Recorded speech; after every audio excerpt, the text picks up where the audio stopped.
ఆ తర్వాత ఇక కొలస్సీ 2వ అధ్యాయంలో 8 నుంచి 10 వరకు రాసింది. మరి ఎవరన్నా ఈ లోక జ్ఞానంతో మిమ్మలను చెరపట్టి తీసుకుపోకుండా, మోసం చేయకుండా, మనుషుల పద్ధతులు మీకు నేర్పించకుండా జాగ్రత్త పడండి అని రాసింది. ఈ బోధ క్రీస్తును బట్టి లేకుండా ఇంకా వేరే బోధ ఉంటే నమ్మకండి, మోసపోకండి అని రాసింది. మరి philosophy, vain deceit, tradition of men, the rudiments of the world and not after Christ. ఈ లోకరీతులు, పద్ధతులు, ఆ తర్వాత వేదాంతాలు, ఇవన్నీ క్రీస్తును మూలముగా పెట్టుకోనివి కాబట్టి మనకు వద్దు, మోసపోకండి, ఈ మనుషుల మోసంలో పడకండి అని రాసింది. కాబట్టి ఎన్నో విధాల చాలా జ్ఞానంతో చెప్తే కూడా మరి యేసు ప్రభువును గురించిన ఈ బోధ మరవకండి. మరి అయితే ఇంకో విషయం అక్కడ ఆ వాక్యం కింద చెప్పిన వాక్యంలో రాసింది, యేసు ప్రభువులో దైవత్వను గురించిన సంపూర్ణత ఉన్నదంట. ఆ వాక్యం తెలుగులో మీరు చదువుకోవచ్చు తర్వాత ఇంటికి పోయినాక. For in him dwells all the fullness of God head bodily అని రాసింది. అదృశ్య దేవుని యొక్క నిజ స్వరూపం ఆయన. Is the image of the invisible God. ఆ దైవత్వను గురించిన మొత్తం తెలుగులో తీసి చదవండి అయ్యా ఆ వాక్యం. కొలస్సీ 2:8 నుంచి 10 వరకు.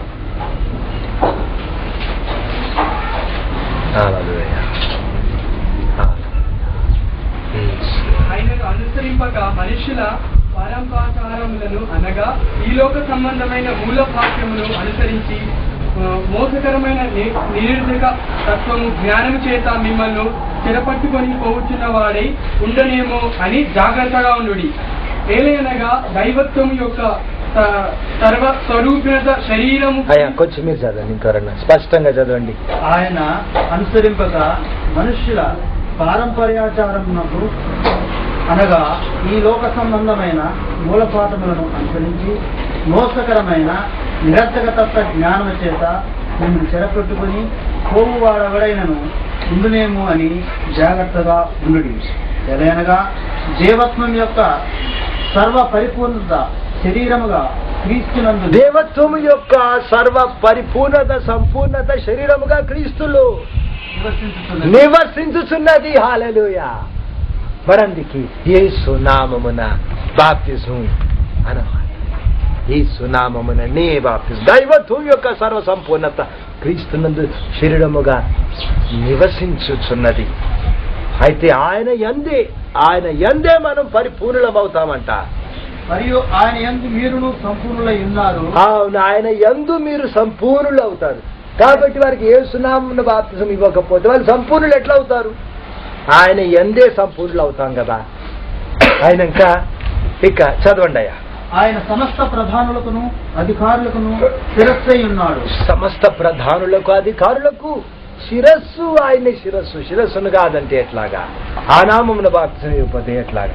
యెషయా 9వ అధ్యాయం 6వ వచనంలో రాసింది, మనకు ఒక శిశువు జన్మించనని రాసున్నాక జోగొట్టండి అని రాసలేదు, నిత్యుడగు తండ్రి అని రాస్తుంది. ఆయన పేరు నిత్యుడగు తండ్రి. ఆ నిత్యుడగు తండ్రి శరీరములు మనకు కనబడ్డాడు కదండి.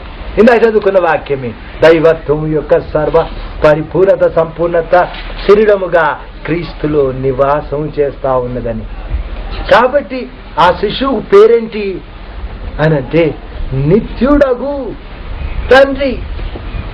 ఇక చిన్న దేవుడు కాదు, కొత్త దేవుడు కాదు. అందుకే ఫిలిప్పి 2:6 నుంచి 12 వరకు చూస్తే యేసు నామమున ప్రతి మోకాలు వంగును, యేసు ప్రభు అని ప్రతి నాలుక ఒప్పుకొనును. ఆ నామము అన్ని నామములకు పైనామము అని రాస్తుంది. అన్ని నామములకు పైనామం అది. ఆయన ఇంకా ఆకాశమందు ఉన్నవన్నీ కూడా మోకరించాలి యేసు నామానికి. భూమి మీద ఉన్నవన్నీ మోకరించాలి యేసు నామానికి. భూమి కింద ఉన్నవన్నీ మోకరించాలి యేసు నామానికి. అంటే ఏమన్నమాట? దేవదూతలు మోకరించాలి యేసు నామానికి, మనుషులంతా మోకరించాలి యేసు నామానికి, సైతాను శక్తులంతా గడగడ వణుకుతాయి యేసు నామానికి. హల్లెలూయా, హల్లెలూయా. మరైతే అపొస్తల కార్యం 4వ అధ్యాయంలో 19వ వచనంలో పేతురు యోహానులు మరి ఏమంటున్నారు?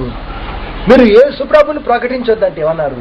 మేము మీకు భయపడాలా లేకపోతే మేము దేవునికి భయపడాలా? చెప్పండి, మీకు ఏమనిపిస్తుంది? ఏది న్యాయం, ఏది ఉచితము అని అడిగినారు కదా నిలదీసి. మీకు భయపడాలా దేవునికి భయపడాలా అని. కాబట్టి మనుషుల పద్ధతులకు భయపడి, మనుషులు తిడతారేమో అని భయపడి మీరు ఇట్లా చెప్పకపోతే మరి కష్టం కదా. ఎవరిని సేవిస్తున్నారు మీరు? ఎవరికి దాసులు మీరు? మరి మనుషులకు భయపడడం కాదు, దేవునికే భయపడతాం. దేవుని వాక్యం ఆఖరి మాట మనకు అన్ని విషయాల్లో కదండి. The final word, the last verdict, the supreme court is the word of God. వాక్యమే మనకు ఆఖరి తీర్పు, ఆఖరి మాట. వాక్యంలో ఆధారం చూపిస్తున్నాను కదా. మరైతే గలతీ 1వ అధ్యాయంలో 6 నుంచి 12 వరకు చూస్తే ఇక అపోస్తలుడైన పౌలు అంటాడు, నేను మనుషులను మెప్పించినట్లయితే నేను దేవుని సేవకుడని కాను అంటాడు. ఎందుకు? ఇద్దరు యజమానులకు దాసులై ఉండలేరు. నేను మనుషులను మెప్పించను, దేవుని మెప్పిస్తా అంటున్నాడు. ఆ తర్వాత నేను ప్రకటించే సువార్త మనుషుల దగ్గర నేర్చుకోలేదు అన్నాడు. వారు ఎంతటి వారైనా నాకు లక్ష్యం లేదన్నాడు. ఎందుకు? దేవుడు నాకు నేర్పించినాడు, ఆయన నాకు బయలుపరిచినాడు. కాబట్టి ఆయన నాకు బయలుపరిచింది నేను నేర్పిస్తాను. మనుషులను లక్ష్యం చేయని వారి దగ్గర నేను ఏమి నేర్చుకోలేదు అంటున్నాడు ఆయన. ఇంకా మరి గలతీ 1వ అధ్యాయంలో 6 నుంచి 12 వరకు మనం చూస్తే ఒక దేవదూత కూడా వచ్చి మీకు ఇంత వేరే సువార్త చెప్తే ఈ సువార్త కాకుండా వాడు శాపగ్రస్తుడని రాదు. వాడు ఎంతటి వాడు? ఆయనను శాపగ్రస్తుడే. ఎందుకు? ఇది దేవుడు నియమించినాడు. ఈ సువార్త ఆయన నియమించినాడు. ఈ రీతిగా మనుషులు రక్షింపబడ్డం ఆయన శాసించినాడు. అపొస్తలుల కార్యం 4వ అధ్యాయంలో 9 నుంచి 31 వరకు చూస్తే ఇక వారు ప్రార్థించినారు అపొస్తలులు ఏమని? ప్రభువా, సత్యం ప్రకటించడానికి మాకు ధైర్యం ఇవ్వు అని. మరి అడగండి ధైర్యం కొరకు దేవుణ్ణి. సత్యం ప్రకటించడానికి మనను బలపరచు, ధైర్యం ఇవ్వ అంటే వారు కూడి ఉన్న చోటు కంపించింది అని ఆ ప్రార్థనకు ప్రత్యుత్తరం వచ్చింది. హల్లెలూయా. మీరు అడిగితే కూడా ధైర్యం ఇస్తాడు దేవుడు. గుంపుతో పోవడానికి కాదు పిలిచింది దేవుడు. ఆయన సత్యం, దైవత్వమును గురించిన సత్యం, పాప క్షమాపణను గురించిన సత్యం మనుషులకు ప్రకటించడానికి నమ్మి సువార్త మనకు అప్పగించినాడు దేవుడు. నమ్మకంగా ఉండాలి, ధైర్యం కావాలి. అందుకొరకు దేవుని అడగవచ్చును. అపొస్తలుల కార్యం 4వ అధ్యాయంలో 10 నుంచి 11 వరకు ఇక ఒక కుంటివాడు లేచి గంతులేస్తే పట్టణమంతా వింతగా చూస్తున్నారు వీరి వైపు. వారు ఏమన్నారు? ఏదో మేము బాగు చేసినట్టు మా దిక్కు చూస్తారు ఎందుకయ్యా? ఆ నామమే, ఏ నామము? యేసు నామమే. ఆ నామములో ఉన్న శక్తియే ఇతన్ని నిలవబెట్టింది. ఆ నామములో శక్తి ఉన్నది. ఆ నామముననే బాప్తిసం ఇస్తే ఆ నామములోని శక్తి వారి సొంతం బ్రతుకంతా. ఎందుకు?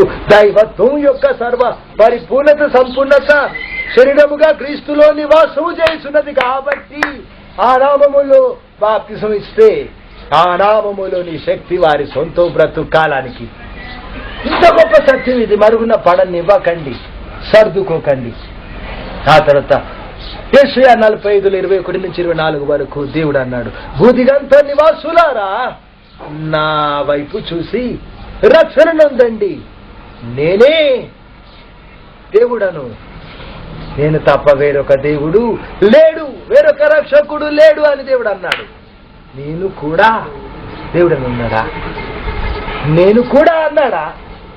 నేనే అన్నాడు. హల్లెలూయా.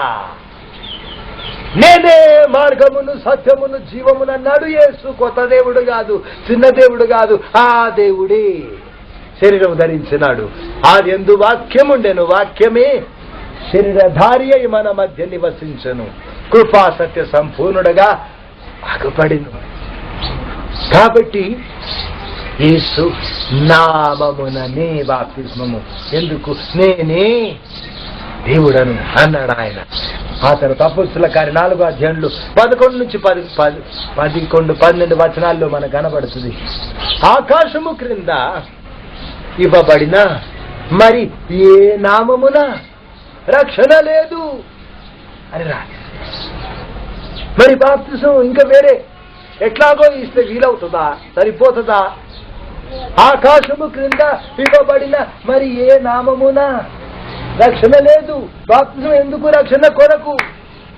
మరి అందుకే యేసునామమున బాప్తిస్మము, యేసునామముననే రక్షణ కలుగుతుంది. ఆకాశము క్రింద వేరే ఏ నామము లేదు. ఆ తర్వాత అందుకే ప్రతి బాప్తిసం, మీరిచ్చే ప్రతి బాప్తిసం యేసునామముననే. సర్దుకునేది లేదు. దూషించే వారికి మీరు నేర్పించగలగాలి. ఆ తర్వాత మరి నమ్మి బాప్తిసం పొందితే రక్షింపబడతారు అని ప్రభు అన్నాడు. మార్కు సువార్త 16:16లో 3 విషయాలున్నాయి. నమ్మి అంటే ఎట్లాగా?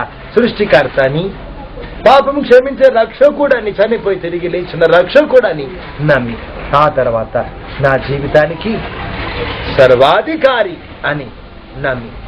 అంటే అయ్యా, నీకు ఇష్టం లేని పని నేను ఏది చేయను. నా జీవితంలో అన్ని అంశాలలో అన్ని విధాల నీవే నా జీవితానికి అధికారివి. ప్రభువా, నీ అధికారం నేను ఒప్పుకుంటున్నాను. నువ్వు చెప్పినట్టే నేను బ్రతుకుతాను అని పూర్తిగా ఆయన అధికారానికి ఒప్పుకోవడం. ఆ తర్వాత నమ్మి అంటే అది. బాప్తిసం అంటే ఏంటో విన్నారు కదా, వెంటనే తీసుకోవాలి. ఆ తర్వాత యేసునామమునే తీసుకోవాలి. అట్లా బాప్తిసం తీసుకో పూర్తి నీటి ముంచడం బాప్తిసం తీసుకోవాలి. అట్లా తీసుకుంటే రక్షింపబడతారు. దేని నుంచి? పాపము నుంచి. పుట్టుకతో వచ్చిన పాప స్వభావం తొలగించి ఆయన తన గుణం ఇస్తాడు. పాపము నుంచి రక్షిస్తాడు. ఆ తర్వాత పాపము తొలగిపోతే సైతానుకు పట్టు తప్పుతుంది. లోనున్న పాపాన్ని బట్టి సైతానుకు పట్టు, మనిషి మీద అధికారం, మనిషి మీద వాడికి పట్టు తప్పుతుంది. వాడి దాసత్వం మనకు తప్పుతుంది. ఈ బాప్తిస్మాన్ని బట్టి సైతాను నుంచి రక్షిస్తాడు. ఆ తర్వాత నరకాగ్ని నుంచి రక్షిస్తాడు. 3 విధాల రక్షణ, పాపము నుంచి, సైతాను నుంచి, నరకాగ్ని నుంచి రక్షణ. ఆయనంక ఏమన్నమాట? అట్లాగా బాప్తిసం తీసుకున్నప్పుడు యేసు ప్రభువులాగా నేను చనిపోతూ ఉన్నాను. యేసు ప్రభువులాగా గలతీ 2:20లో రాస్తుంది. యేసు ప్రభుతో పాటు నేను సిలువ వేయబడింది. ఇక నువ్వు జీవించినది నేను కాదు, ఆ ప్రభువే నా యందు జీవిస్తున్నాడు. నా ద్వారా కూడా ఆయన్ని జీవించాలి. కాబట్టి నా పాత జీవితం చచ్చిపోతుంది అన్నమాట. ఆ తర్వాత గలతీ 3:26 నుంచి 27 వరకు మనం చూస్తే బాప్తిసం పొందిన వారంట క్రీస్తును ధరిస్తారంట. They put on Jesus. మీరు ఒక వస్త్రం తొడుక్కుంటే దూరం నుంచి ఏం కనపడుతుంది? ఆ వస్త్రం కనపడుతుంది కదా. యేసును మీరు ధరిస్తే వేరే వాళ్ళకి ఎవరు కనపడాలి? మీరు చూస్తే యేసు ప్రభు కనపడాలి. అంతగా సొంతానికి చచ్చిపోవాలి, ఆయననే చూపాలి. మరి బాప్తిసం అంటే అది. చచ్చిపోయింది పాత జీవితం, మళ్ళీ కనపడకూడదు. ఆ పాత తీరు, పాత ఆశలు, ఆ పాత బలహీనతలు మళ్ళీ కనపడకూడదు. చచ్చిపోయింది ఆ జీవితం. ఆ తర్వాత గలతీ 5:9 చూస్తే ఇక పులిపిండి కొంచెం ఉన్నా ముద్ద మొత్తం పులిసిపోతుందంట. ఏంటి అనంటే పులిపిండి కొంచెం కలిపితే ముద్ద అంతా పులిసిపోతుంది. ఈ రీతిగా గతం కొరకు మీరు చచ్చిపోతే ఆ గతము తాలూకు ఏమన్నా కొంచెం మీరు మిగిలనిస్తే మొత్తం మళ్ళీ జీవితం అంతా సైతాన్ని ఆధీనం చేసుకుంటాడు. 10 గదులు ఉన్నాయనుకోండి, మీకు ఒక గదిలోకి సైతాన్ని రానిస్తే వాడు ఒక గదిలో కూర్చోడు, అన్ని గదులు ఆక్రమించుకుంటాడు. వాడు దొంగ, దోచుకునేవాడు, నరహంతకుడు వాడు, అబద్ధికుడు వాడు, మోసగాడు, తంత్రగొండి వాడు. మరి దొంగ అంటే కన్నం వేస్తాడు గోడకు. గోడ ఎక్కడ సన్నం ఉంటే అక్కడ కన్నం వేస్తారు కదా. కన్నం వేసినప్పుడు అక్కడ కూర్చొని ఉండరు, ఇల్లంతా దోచుకుంటారు, ఊడ్చిపెడతారు. మరి అదే రీతిగా ఒక బలహీనతను బట్టి సైతానికి చోటు అవుతుంది ఒక మనిషి జీవితంలో.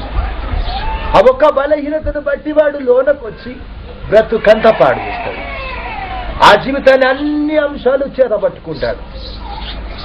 ఒక మనిషి అసూయ బలహీనత కావచ్చు, ఒక మనిషికి శరీరేచ్ఛల బలహీనత కావచ్చు, ఒక మనిషికి అబద్ధం చెప్పడం బలహీనత కావచ్చు, ఒక మనిషికి తన సొంతాన్ని పూజ చేసుకోవడం నా రూపం అని చెప్పి అది బలహీనత కావచ్చును.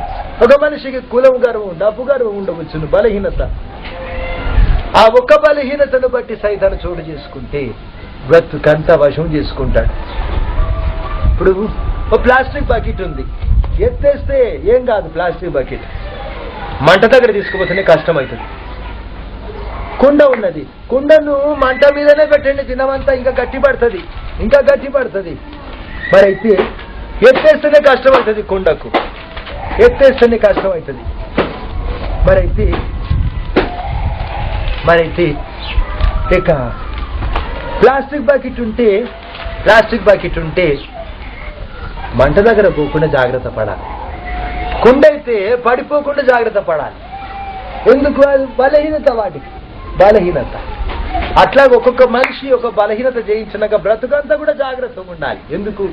సైతాన్ ఆ వైపుని చూస్తాడు ముట్టడి వేయడానికి. ఇక జీవితాన్ని వశపరుచుకుంటాడు. మరి అందుకే పులిపిండి కొంచెం ఉన్న ముద్ద మొత్తం పులిసిపోతుంది. కొంచెం కూడా పులిపిండి వద్దు. ఇది వరకు మరి ఇజ్రాయేలీలు పస్కా పండుగ ఆచరించినప్పుడు కొన్ని రోజుల ముందటి నుంచి ఆ పండుగకు ముందు ఇల్లంతా శుభ్రం చేసుకునే వాళ్ళు, పులిపిండంతా తీసేసేవాళ్ళు. పులిని రొట్టెలతో పండుగ ఆచరించాలి. క్రీస్తునే మన పస్కా వధింపబడ్డాడు. ఈ పులిపిండి, పాతదైన పులిపిండి ఏమి లేకుండా ఆయన దగ్గరికి పోతే ఆ పస్కాను బట్టి మన ప్రాణం దక్కుతుంది, రక్షణ మనకు దొరుకుతుంది కదా. భయముతో వణుకుతో మీ స్వరక్షణ కాపాడుకుంటూ కొనసాగించుకోమని రాసింది. ఒక దినంతో అయిపోయేది కాదు. మళ్ళీ పాత తీరు ఎక్కడ తల ఎత్తకూడదు, ఎత్తనివ్వకూడదు. ఇది మీ చేతిలో ఉంది. దేవుడు సహాయం చేస్తాడు. పాతదైన పులిపిండి రానివ్వకుండా, ఉండనివ్వకుండా చూసుకోవాలి. తీసి పారేయాలి, అది మీ బాధ్యత. రాకుండా మళ్ళీ జాగ్రత్త పడాలి, అది మీ బాధ్యత. మీరు ప్రయత్నం చేస్తుంటే దేవుడు సహాయం చేస్తాడు. బలహీనమైన చిన్న ప్రయత్నం మీరు చేస్తుంటే దేవుడు బలపరుస్తాడు. దావీదు వడిసెలతో ఒక రాయి విసిరినాడు, చిన్న రాయి, గులక రాయి. అయితే నమ్మి విసిరినాడు. యుద్ధము యెహోవాది అని పరిగెత్తినాడు. విసిరగానే ఆ రాయిని దేవుని శక్తి కప్పి దేవుని చేతితో దేవుడు తీసుకెళ్లి ఆ గొల్యాతునుదట కొడితే మరి పడిపోయినాడు కదా. వెంటనే ఆ పడిపోవడంలో మనకు తెలుస్తుంది దేవుని శక్తి. రాయి తగిలితే వెనుకబడాలి కదా, వెలికిలబడాలి. గొలియాతు ముఖం మీద పడ్డాడు, వెనక నుంచి ఒకడు కొట్టినాడేమో దేవుడు. కాబట్టి పడింది ఆ రాయితో కాదు, దేవుని శక్తితో. అయితే ప్రయత్నం అయితే చేసినాడు దావీదు, ఏం చేయకుండా ఉండలేదు కదా.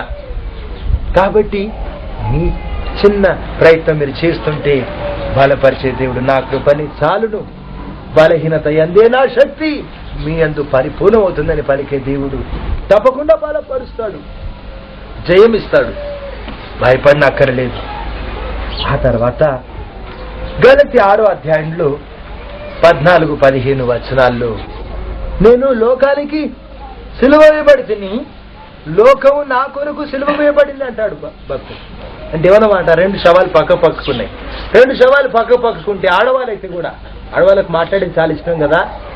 సమాధుల్లో కలిసి కూడా చీరంత బాగుంది, ఎక్కడికి ఉన్నావు అని అడుగుతూనే ఉంటారు కదా. స్కూటర్ల మీద పోతా ఉంటారు, 2 స్కూటర్లు కలిసి మెల్లిగా నడిపిస్తుంటారు భర్తలు. వెనకాల సీట్లలో కూర్చున్న భార్యలు మాట్లాడుకుంటా ఉంటారు, ఇక మాట్లాడుతూనే ఉంటారు కదా. అయితే కూడా వాళ్ళు కూడా, ఆడవాళ్ళు కూడా శవాలు ఉంటే అవి చీరంత కొనాలని అడుగుతారా? లేదు, చచ్చిపోయినారు, ఇక మాట్లాడుకోరు కదా, పలకరించుకోరు. మగవాళ్ళు అయితే అగిపెట్టిందా బ్రదర్ అని అడుక్కుంటారా? మరి ఏమి లేదు. మరి ఈ లోకంలో మనం ఉంటే కూడా లోకంతో మన సంబంధం అటువంటిది. నేను చచ్చిపోయినాను లోకం కొరకు, లోకం నా కొరకు చచ్చిపోయింది. 2 శవాలు పక్కకున్నాయి, ఏం పలకరించుకోకూడదు. కొంచెం కూడా పొత్తు పాలు ఉండకూడదు, స్నేహం ఉండకూడదు. స్నేహం చేస్తాయా 2 శవాలు? ఆ మార్చరీలో, హాస్పిటల్ మార్చరీలో ఎన్ని శవాలు ఒకదాని మీద ఒకటి వేసి ఉంటాయి. మంచి స్నేహితులు అయిపోతారా 2 రోజులు అక్కడ ఉంచినాక? పరిచయాలు పెరుగుతాయా వాళ్ళకు? ఏం లేదు కదా. ఇక 2 శవాలు పక్కకున్నట్టే, పొత్తు లేదు, పాలు లేదు, పక్కకున్నాం అంతే. అంత మట్టుకే. ఇక మొదటి యోహాను పత్రికలో 2వ అధ్యాయం 15 నుంచి 17 వరకు చూస్తే లోకంతో స్నేహం దేవునితో వైరం అని రాస్తుంది. లోకంతో స్నేహం దేవునితో వైరం. దేవుడు కావాలా మీకు? నిజంగా కావాలా? అట్లయితే లోకంతో స్నేహం మానండి, మరవండి. దేవునితో స్నేహం అప్పుడే పెరుగుతుంది. మీ ఇంటి నుంచి చర్చ దిక్కు మీరు వస్తుంటే తిరిగి చూస్తా ఉంటే ఇల్లు దూరం పోతా ఉంటది కదా. మీ ఊరు నుంచి హైదరాబాద్కి వస్తుంటే మీ ఊరు వెనకకి అయిపోతా ఉంటే హైదరాబాద్ దగ్గర వస్తూ ఉంటది కదా. మరి నిజంగా మీరు ఆత్మీయంగా ఎదుగుతున్నట్టు ఎట్లా గుర్తు? లోకం దూరం కనబడాలి. కొంతమంది పిల్లలు చెక్కగురం ఎక్కి ఊగుతా ఉంటారు. చాలా గుర్రం సవారి చేసినాక వాళ్ళు దిగినప్పుడు ఎక్కడ దిగుతారు? ఎక్కిన చోటని దిగుతారు. కొంతమంది క్రైస్తవ్యం అట్లుంటారు. పలికి ఒట్టి మాటలు చాలా పలికినాక చూస్తే లోకంతోనే ఉంటారు. స్నేహం లోకంతో, లోకాశలే, లోకం తీరులే. అంటే ఏమన్నమాట? చెక్కగురం ఎక్కినారు, ప్రయాణమే చేయలేదు, అక్కడే ఉన్నారు, ఊగినారు కాదు, ప్రసంగాలు వింటా ఉన్నారు. ఇంకా అయితే నేను చెప్పడం, లోకంతో స్నేహం, దేవునితో వైరం, సర్దుకునేది లేదు. అయితే ఏంటి లోకంతో స్నేహం అంటే? ఏమేమి ఉంటాయి దాంట్లో అని అంటే శరీరేచ్ఛలు అంటే ఏంటి అని అంటే, నాకు ఇది కావాలి, నాకు అది కావాలి అనే తీరు. నాకు ఇది కావాలి, ఐ వాంట్ అనేది. అయితే నాకు కావాల్సింది మొత్తం నేను పొందుకోవడం కాదు, ఆయనకి ఇష్టమైందే నాకు కావాలి. ఇక్కడ ఇష్టం మారిపోవడం. ఆయన వద్దన్నది నాకు కూడా వద్దు, ఆయనకి ఇష్టమైందే నాకు కూడా కావాలి. ఆయనకి ఇష్టమైందే నాకు కూడా కావాలి, ఆయనకి ఇష్టం లేకపోతే నాకు కూడా వద్దు. ఈ రీతిగా ఆశ మారిపోవడం. మతం కాదు, మతం పుచ్చుకోవడం కాదు. మార్పు అంటే ఆశ మారిపోవడం. పాపం కొరకు, లోకం కొరకు, సొంతం కొరకు ఆశపడే బదులు ఆయన కొరకు ఆశపడడం, ఆయనను ప్రేమించడం, ఆశ మారిపోవడం. ఆ తర్వాత అసలు నన్ను అడిగితే ఇట్లా చేయాలి, అట్లా చేయాలంటారు కదా. అసలు నన్ను అడిగితే కష్టం వచ్చినప్పుడు తప్పకుండా ఏడవాలి అనేది అయితే మనకు తెలిసింది, మన జ్ఞానం చెప్పేది. అయితే మీకు అనిపించేది మీ జ్ఞానం కాదు. ఆయన ఏమంటున్నాడు అని అంటే, నమ్ముట నీ వలనైతే నమ్మువానికి సమస్తం సాధ్యం అంటున్నాడు. నమ్మిన వారిని సిగ్గుపరచడు ఆయన, సిగ్గుపరచని అంటున్నాడు. నీ నమ్మిక చొప్పున జరుగును కాక అంటున్నాడు ఆయన. మరైతే నా కృప నీకు చాలును అంటున్నాడు. కాబట్టి నీ జ్ఞానం చెప్పినట్టు కాదు, ఆయన చెప్పినట్టు బ్రతకడం. బాప్తిజం తీసుకున్నాక మరి నీ జ్ఞానం కాదు, ఆయన జ్ఞానంతో బ్రతకడం, ఆయన యందలి విశ్వాసంతో బ్రతకడం. నీతిమంతుడు విశ్వాస మూలముగా బ్రతుకుతాడు. The just shall live by faith అని రాసి. ఆయనంక భావాలు నాకు ఇట్లా అనిపిస్తుంది, ఇట్లా అనిపిస్తుంది. పేతురు ఆయన మాటను ఆధారం చేసుకున్నప్పుడు, ఆయన దిక్కు చూసినప్పుడు, ఆయన యందు విశ్వాసం వచ్చినప్పుడు నీళ్ళ మీద నడిచినాడు. తన భావాలు చెప్పినవి తను వినడం మొదలు పెట్టినప్పుడు గాలిని, తుఫానుని చూచి భయపడి మునిగినాడంట. గాలి కనబడుతుందమ్మా మీ ఊర్లో? కందకూరులో, సతనపల్లిలో కనబడుతుందా గాలి? మరి పేతురుకు గాలి ఎట్లా కనబడింది అని అంటే, ముందు జరగబోయే నాశనం దృష్టించుకున్నాడు, ఊహించుకున్నాడు. ఇప్పుడు ఇంత పెద్ద గాలి వస్తూ ఇటువైపు చూసినాడు, యేసు ప్రభు వైపు చూసే బదులు గాలి చీకటి దిక్కు చూసినాడు, అలల వైపు చూసినాడు. ఇంత ఎక్కువ గాలి వస్తుందంటే ఇంకెట్లన్నా ఇప్పుడు నేను మునుగుతాను, ఇటు సమయంలో నేను మునుగుతాను. మునిగినప్పుడు నేను చాలా నీళ్లు తాగుతాను, మరి అప్పుడు నేను చచ్చిపోతాను. అని ఈ నాశనం ఊహించుకున్నాడు.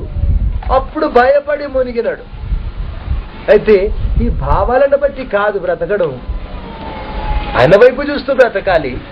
ఆ తర్వాత ఆయన ఆ వాక్కు పొంది ఆయన మీద విశ్వాసంతో అడుగులు వేస్తూ బ్రతకాలి.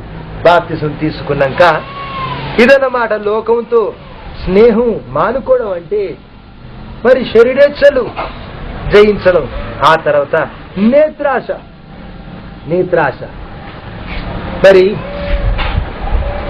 ఈ మూడే శరీరేచ్ఛలు, నేత్రాశ, జీవపు డంబం. ఏ మనిషికైనా మొదట ఆదాం ఓడిపోయినాడు, యేసు ప్రభు గెలిచి చూపించినాడు. కాబట్టి లోకంతో స్నేహం అంటే మూడే, ఇవి గెలవాలి. ఇక కళ్ళతో చూసి ఆశపడి ఈ కళ్ళు ఆధీనంలో ఉండడం, కళ్ళు కిటికీల ఆత్మకు అదుపులో ఉంచుకోవాలి. ఆయనకి ఇష్టం లేని చూడకూడదు కదా. ఆ తర్వాత మరి జీవపు డంబం, పెత్తనం కొరకు ఆశ.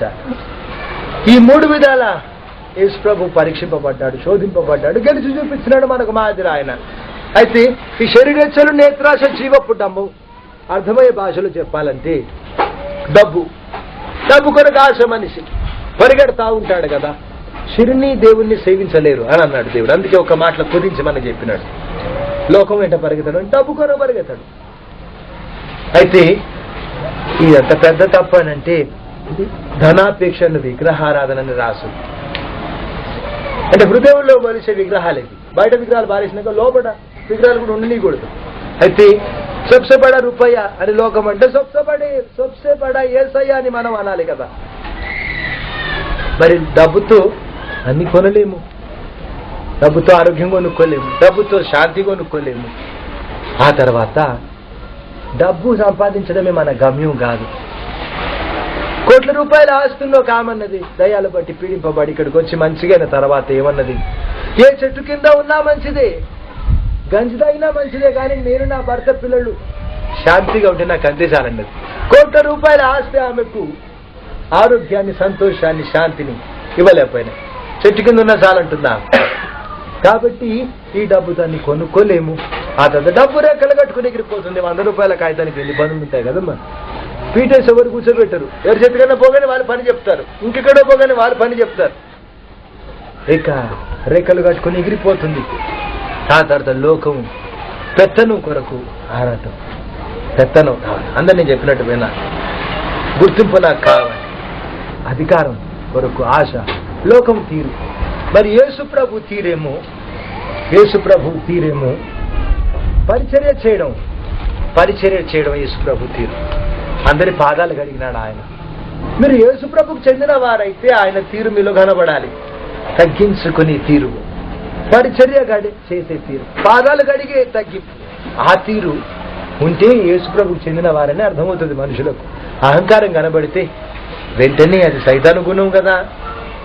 పోలికలు చూసి గుర్తుపడతారు, మేము పలాని వారి పిల్లలు కదా, అదే ముక్కు, అదే కళ్ళు, అదే మొండితాను అని గుర్తుపడతారు. పోలికలు చూసి గుర్తుపడతారు.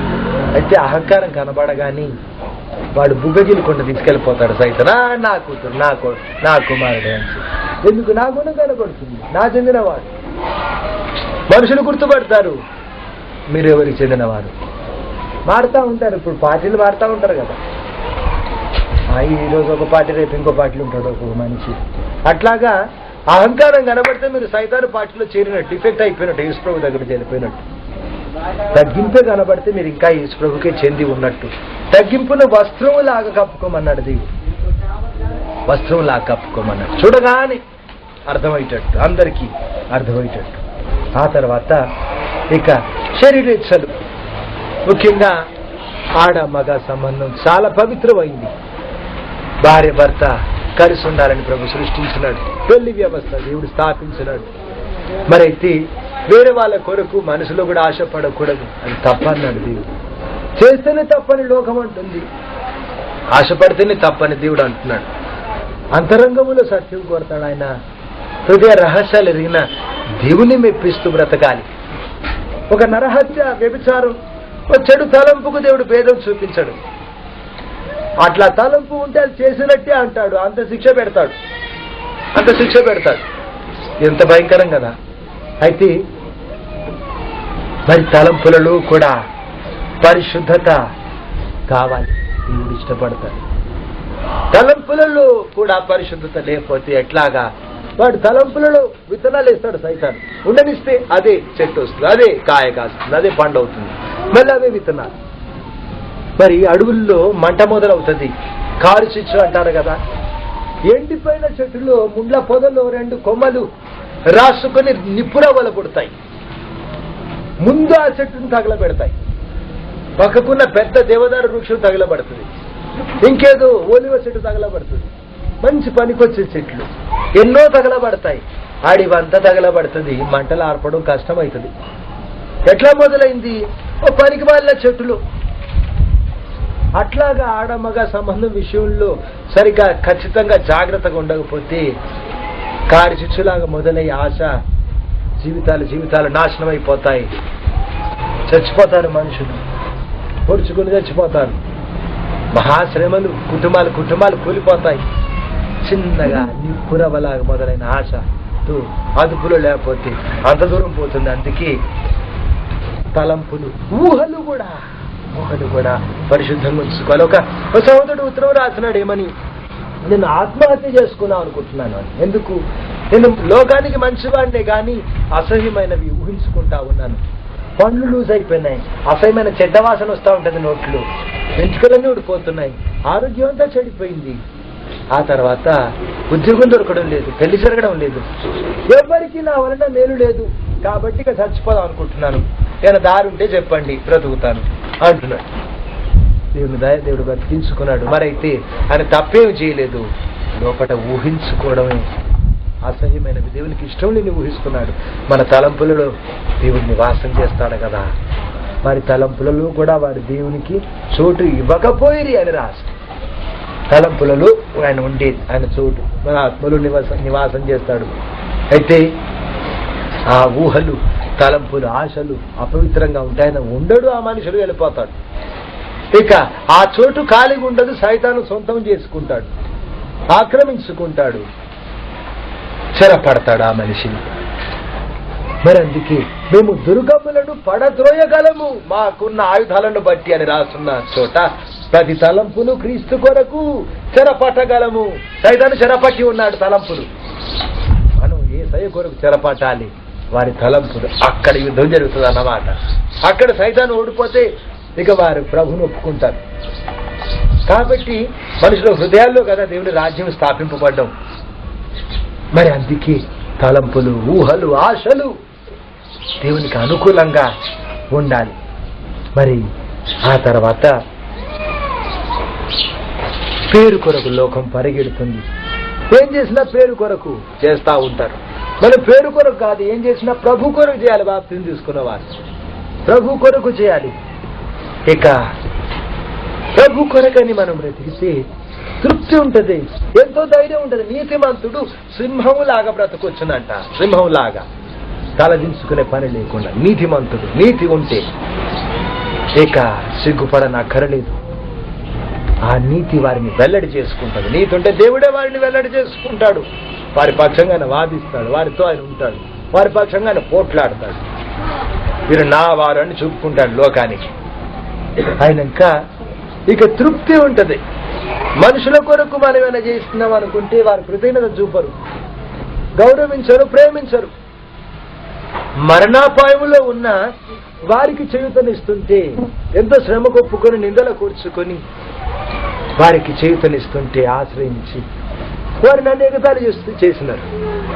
ఎంత బాధ అనిపిస్తుంది. సమయానికి మారినారు. మరైతే ఏమన్నమాట? కూర్చున్న కొమ్మ కొట్టుకున్నట్టు కాదా? జ్ఞానం లేదా? ఇది న్యాయమేనా? నేను నా ప్రాణం వారు కూడా అడ్డు పెడతా ఉంటే వారిని అనేకతాలు చేయడం ఏంటి? కత్తులు పట్టుకుని నా మీదకి వస్తుంటే కూడా వారి కొరకు ప్రాణం ఒడ్డు పెడితే ఎగతాళి చేయడం ఏంటి? వారి ముఖం చూస్తే ఇంకెప్పుడు ఆ ముఖం చూడబుద్ధి కాదు. వారిని బట్టి కాదు, వారిని బట్టి కానే కాదు, ఆయనను బట్టి.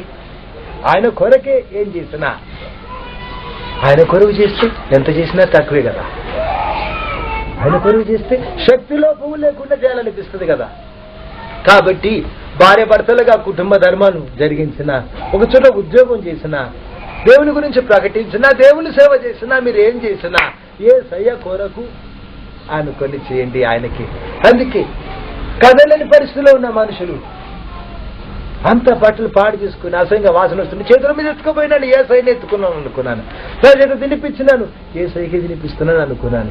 మరొక మనిషిని ఇంత నువ్వు ఎట్లా ప్రేమించగలవు అని అడిగినారు. రకరకాలుగా పరీక్షించి కుచ్చి చూసి, తాకి చూసి, కుచ్చి చూసి, పొడిచి చూసి, కాలి కింద వేసి తొక్కి చూసి ఈ ప్రేమను, ఇది ప్రేమని గుర్తుపట్టినాక అడిగినారు, హౌ ఇస్ ఇట్ పాసిబుల్, ఇంత ఎట్లా ప్రేమించగలవు మనిషిని, ఎందుకు ప్రేమిస్తావు అని అంటే, ఆ ప్రభు నన్ను ప్రేమిస్తాడు కదా, నాలాగా మీరు ప్రేమించండి అన్నాడు. ఆయనలాగా ప్రేమిస్తూ అనంటే కృతజ్ఞత లేని వారిని ప్రేమించాలి కదమ్మా, గౌరవించని వారిని ప్రేమించాలి, పొడిచిన వారిని ప్రేమించినాడు ఆయన కదా.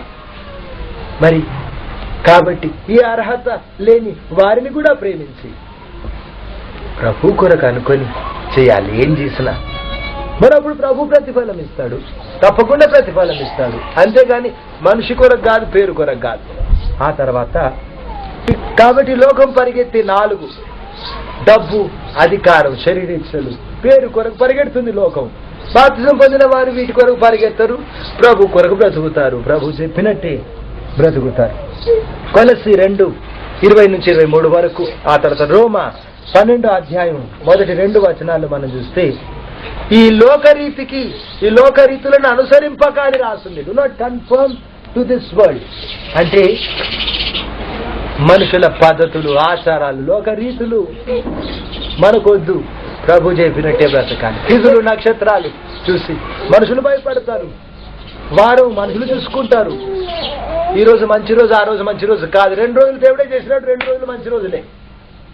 అయితే పరీక్షలప్పుడు మరి అప్లికేషన్ రాసేప్పుడు 13వ తారీఖు వచ్చింది. అప్పుడు వాళ్ళు అన్నారు, రేపు ఇస్తావు అప్లికేషన్, 13 కదా అంటే నాకు లక్కీ నెంబర్ అని చెప్పారు. అనుకోకుండా చాలా పరీక్షలు 13వ తారీఖు అప్లికేషన్ రాసిన, ఆ పరీక్షలు అంటే పాస్ అయినాను. మా చిన్నాను ఉన్నాడు, కూతుల వివాహాలన్నీ 13వ తారీఖు పెట్టుకున్నాడు. అనుకోకుండా 2-3 వివాహాలు ఫిక్స్ అయిపోయింది, జరిగింది, మంచి జరిగింది. లోకం భయపడే వాటికి మనం భయపడినక్కర్లేదు, మనలో ఉన్నవాడు బలవంతుడు కదా. మరి అయితే వాళ్ళు చేసినట్టు మేము చేస్తామని కూడా అనకండి, వాళ్ళు చేస్తున్నారు వీళ్ళు చేస్తున్నారు మేము చేస్తాం అని అంటే we are marching to a different drummer. మరి ఈ లోకంతో అడుగు వేయలేము. ఎందుకు? యేసు వెంట నడుస్తున్నాం, ఆయనతో అడుగు వేస్తే ఈ లోకంతో అడుగులు వేయలేము. కాబట్టి వేరుగా కనపడతాం, కాబట్టి దూషింపబడతాం, ద్వేషింపబడతాం. పర్వాలేదు, ప్రభుత్వం నడిస్తే చాలు. మరి అందుకే లోకం ఆశ్చర్యపడి విమర్శిస్తారు, చాలా నిందిస్తారు, తప్పు పడతారు. పర్వాలేదు, ముందుకి అడుగులు వేస్తే చాలు. ఎందుకు? ప్రభుతో ఉంటాం, మనకు అంతకంటే కావలసిందే ఉంది. ఆ తర్వాత మనుషుల ఉద్దేశాలకు పైగా బ్రతకడం మీకు ఇష్టమైతే తప్ప ప్రభుని మెప్పించలేరు. మనుషులను మెప్పించాలనుకున్నప్పుడు వాళ్ళు ఎప్పుడు మెచ్చుకుంటారు? వారిలాగా బ్రతికితే మెచ్చుకుంటారు కదా. వారిలాగా బ్రతికితే మేము మారిపోయేది, వారిలా బ్రతకూడదు, వారిలాగా బ్రతకపోతే వాళ్ళలా చేయకపోతే తిడతారు. మరి వాళ్ళ ఉద్దేశాలకు పైగా బ్రతకాలి కదా. ఇక ఈ మనుషులు దేహాన్ని కష్టపెట్టగలరు, ఎక్కువైతే చంపుతారు, అంతే కదా. దేవుడైతే ప్రాణాత్మ శరీరాలను నరకం లేసి కాల్చగలడు. మరి ఆ దేవునికి భయపడాలి, ఈ మనుషులకు కాదు. ఒట్టి శరీరాన్ని కష్టపెట్టే మనుషులకు కాదు, ప్రాణాత్మ శరీరాలను నరకంలో కాల్చేసే దేవునికి భయపడాలి. సరే, ఏమేం చేయకూడదో విన్నాక మరి ఏమేం చేయాలి బాప్తిజం తీసుకుంటే? కొలస్సీ 3వ అధ్యాయం 12-16 వరకు. ఆ తర్వాత ఫిలిప్పీ 4వ అధ్యాయం 4-9 వరకు రాసిన విషయాలు వరుసగా చెబుతారు. కనికరమునే కోరితిని అన్నాడు దేవుడు. వింటున్నాం, కనికరమునే కోరితిని అన్నాడు దేవుడు. కనికరం తీర్పుని మించి అతిశయపడుతుంది. ఎవరు కరెక్ట్ అంటే మీరే కరెక్ట్ అయి ఉండొచ్చు, కానీ తీర్పు కాదు. కనికరంతో వ్యవహరించండి, తీర్పు కాదు. కనికరం ఏ దిక్కు, ప్రేమ ఏ దిక్కు ఉందో ఆ దిక్కు తీర్మానం చేయండి. ఆ తర్వాత దయ మర్చిపోకండి. దయ గల హృదయం దేవునికి ఇష్టం. దయవు మీకుంటే, దయ గల హృదయం మీకుంటే దేవుని మెప్పించవచ్చు, మనుషులను మెప్పించవచ్చును. కఠిన హృదయం ఉంది, మొండిగా బండలాగా ఉండడం కాదు. ఎట్లాగా మెప్పించలేము దేవుణ్ణి, మనిషిని. మరి ఆ తర్వాత మనుషులను ఎంతో సహించుకునేది అవసరం అవుతుంది. సహిస్తే తప్ప క్షమించలేము. సహించాలి, ఓర్చుకోవడం, దీర్ఘశాంతం, దీర్ఘకాలం ప్రేమ సహిస్తుందని రాస్తుంది కదా. సహించాలి, ఆయన ఇంకా మరి క్షమించాలి. దేవుడు మనం క్షమిస్తున్నాడు కదా, తప్పక క్షమించాలి. అప్పుడే ప్రేమించగలం. అన్నిటికీ పైగా ప్రేమ ధరించండి అని రాస్తుంది. ఒక రాజు సిద్ధపడేటప్పుడు వేరే వేరే వస్త్రాలు అన్ని వేసుకున్నాక ఆకన్న కిరీటం పెట్టుకుంటాడు. కవచంలో భాగాలన్నీ వేసుకున్నాక ఆకన్న కిరీటం పెట్టుకుంటాడు. అన్నిటికీ పైగా ప్రేమ ధరించండి అని రాసింది. మరి అప్పుడు ఏమవుతుందంట? మరి పరిపూర్ణమైన శాంతి హృదయములు ఏతా ఉంటుందంట. పరిపూర్ణమైన శాంతి మీకుంటే ప్రభు స్వరం వినగలదు. ప్రభుకు మీద చోటు ఉంటుంది. ప్రభు వాక్కునందుకొని జయిస్తారు. ఎప్పుడు పరిపూర్ణమైన శాంతి హృదయంలో ఉంటే సంతృప్తి, సంతోషం ఉంటుంది. శాంతి ఉంటే. శాంతి లేకపోతే అంత అసంతృప్తి, అది లేదు ఇది లేదు ఇంకేం కాదు, అంత ఆరాటం. ఇక సంతృప్తితో కూడిన దైవభక్తి గొప్ప లాభ సాధనమైనదని రాసు. తృప్తితో కూడిన భక్తి. కాబట్టి పరిపూర్ణమైన శాంతి మీకు ఉండాలంటే కనికరం, దయ, సహించడం, ఆ తర్వాత క్షమించడం, ఆయనకి అన్నిటికీ పైన ప్రేమ ధరించడం. అప్పుడు పరిపూర్ణమైన శాంతి రాజ్యం చేస్తుంది మీ హృదయంలో. ఆ తర్వాత అప్పుడే దేవుని చిత్తం మీరు జరిగించగలరు. మరైతే ప్రభువు నందు ఆనందించడం రాసు. పరిస్థితుల ఎందుకు నిజమే కష్టాలు వచ్చిండొచ్చు, నిజమే మనుషులు అపార్థం చేసుకుంటున్నారు, నిజమే నిందలిస్తున్నారు, నిజమే దిక్కుతోచిన పరిస్థితులు వస్తున్నాయి, దేవుళ్ళు వ్యాధి ఉంది, నిజమే. మరైతే వీటి యందు కాదు, ప్రభువు నందు ఆనందించుడి ఎల్లప్పుడూ అని రాసింది కదా.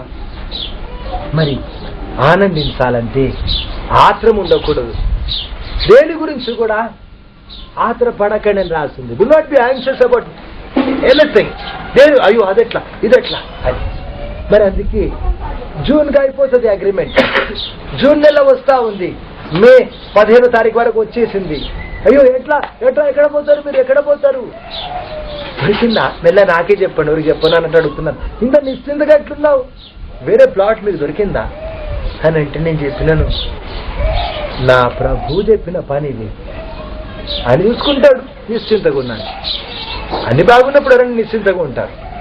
ఇట్లాగా కష్టాలు వచ్చినప్పుడే, దిక్కుతోసిన పరిస్థితులు వచ్చినప్పుడే ఎంత నిశ్చింతగా ఉంటారు చూస్తే ఎంత నమ్మినారో అర్థమవుతుంది. విశ్వసించువాడు కలవరపడని రాసు. దేని గురించి ఆత్రపడద్దని రాసింది. ఆత్రపడద్దంటే ఎట్లాగా మరి అని అంటే, మీ చింత ఆయన మీద మోపండి, ఆయన మీ కొరకు చింతిస్తూ ఉన్నాడు. మరి బ్రదర్ దగ్గర పెన్ నేను తీసుకుంటే ఆయన దగ్గర పెన్ ఉండదు కదా. మరి మీ పాపం నేను ఎత్తుకుంటే మీ దగ్గర పాప ఉండదు కదా. అట్లాగా మీ చింత ఆయన, మీ దగ్గర చింత ఉన్నదంటే మీరు ఇచ్చేయలేదన్నమాట, నమ్మలేదన్నమాట. అయ్యి ఏం చేస్తాడో ఏమో.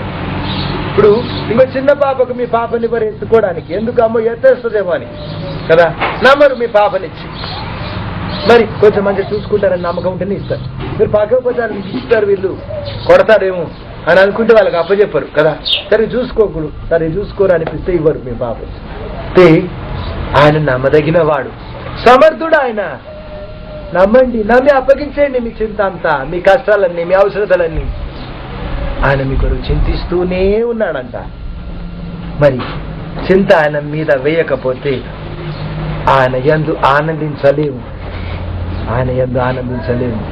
అయితే భారభరితమైన హృదయానికి ప్రతిగా ఆనంద వస్త్రం ఇవ్వడానికే వచ్చినాడంట ఆయన. ఎందుకు దిక్కులేనట్టు బ్రతకాలి? దిక్కు మనకుంది కదా. ఇక భక్తుడు అంటాడు, నా దగ్గర మీరు చూసినవి, నా జీవితంలో మీరు చూసినవి చేయండి, నన్ను చూసి మీరు నాలా బ్రతకండి, అప్పుడు సమాధానకర్తయ్యకు దేవుడు మీకు తోడుగా ఉంటాడని అంటున్నాడు. మరి ఈ మాట చెప్పగలరా? మీరు వేరే వాళ్ళకి సాక్ష్యం ఇచ్చినప్పుడు, దేవుని గురించి మీరు చెప్పినప్పుడు ఈ మాట చెప్పగలగాలి. ఏమని? నేను ఎంత బాగా బ్రతుకుతున్నా, నాలాగా బ్రతకండి, అప్పుడు మీకు దేవుడు దొరుకుతాడు అని. మరి నేను చెప్తున్నాను కదా మీకు, అలాగే బ్రతకండి. మరి నేను చూడు, మా కాలంతా కుళ్ళిపోతే కూడా ఒక్కసారి ఒక కన్నిటి చుక్క రాలవలేదు, ఒక నిమిషం భయపడలేదు ఏమైపోతాను అని. మరి ఎందుకు భయపడతారు? నేను సంతోషంగా ఉన్నాను, మీరు సంతోషంగా ఉండలేరా అని నా రక్తంతో కలిసి ఈ నేల మీద కూర్చొని చెప్తున్నాను కదా. అయితే మరి ఆ మాట చెప్పగలిగితే మీ సాక్ష్యం ఫలిస్తుంది. మా అడిగినావు కదా, మరి 70 గుడిసెలు ఉన్నాయి మా ఇంటి చుట్టూ.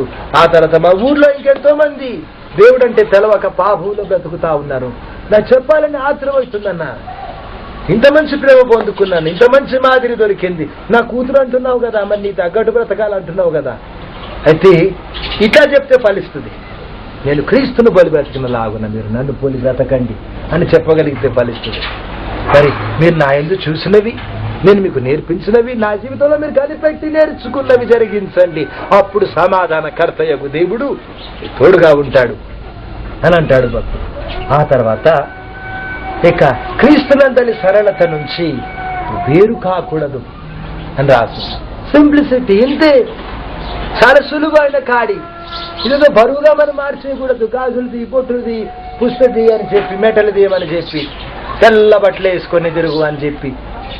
మరి అపొస్తలుల కార్యం 15వ అధ్యాయంలో రాసింది కదా, కొత్తగా రక్షింపబడిన వారిని బాధించకూడదు, కష్టపెట్టకూడదని రాసింది. వారిని కష్టపెట్టొద్దని మాకును పరిశుద్ధాత్మకును తోచినదని రాసింది.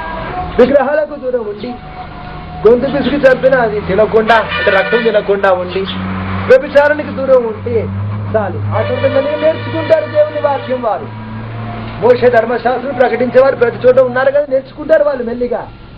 మెల్లిగా మార్పు చెందుతారు. కానీ ఇప్పటి మటుకు ఇంత చాలు. మీరు బాప్తిజం ఇచ్చే అప్పుడు ఇంత చాలు. మీ కండిషన్స్ అన్ని పెట్టకండి. మీరు నేర్చుకోవడానికి ఎన్నో ఏళ్ళు తీసుకొని మీరు ఆ కండిషన్స్ అన్ని వాళ్ళకి పెట్టకండి. విగ్రహారాధనకు దూరం ఉండి, వ్యభిచారానికి దూరం ఉండి, రక్తం తినకుండా ఉంటే, అపవిత్రతకు దూరం ఉంటే చాలు. ఇంకా దేవుడు నేర్పించుకుంటాడు వారికి. మీకు తెలిసిందంతా ఒక దినంలో వాళ్ళకి నేర్పకండి. ఆ తర్వాత క్రీస్తునందలి ఈ సరళత నుంచి వేరు కాకండి. ఎఫెసీ 2వ అధ్యాయం 4 నుంచి 10 వరకు చూస్తే, మనం ఆయన చేతి పని అయి ఉన్నాము అని రాస్తుంది. వీఆర్ హిస్ వర్క్మ్యాన్షిప్ అని, చేతి పని. అయితే ఆయన చేతి పని అంటే మన జీవితంలో ఆయన చిత్తమే జరగాలి. ఇప్పుడు ఒక కుమ్మరాయన ఒక కుండ చేస్తాడు, దేనికి? నీళ్లు పట్టడానికి. ఒక కుమ్మరాయన ఒక దీపంతో చేస్తున్నాడు, ఎందుకు? వెలిగివ్వడానికి కదా. మరి కుండ నేను ఊకే ఒక దగ్గర కూర్చోకుండా అటు తిరగాల్సి వస్తుంది. చెరువు తీసుకుపోతాడు, మళ్ళీ తెస్తాడు, మళ్ళీ చెరువు తీసుకుపోతాడు, మళ్ళీ తెస్తాడు. చాలా అలసిపోయినాను, ఇంకా ఒక దగ్గర కూర్చొని ఉంటాను అని అన్నదనుకోండి, కుండ నూనె ఎవరైనా పోస్తారా? నేను వెలిగిస్తాను అని అన్నదనుకోండి, కుండ ఒక్క దగ్గర కూర్చొని నేను చక్కగా దీపింతలాగా వెలిగిస్తాను అని అంటే, కుండ నూనె మా ఊర్లో అయితే పోయారు.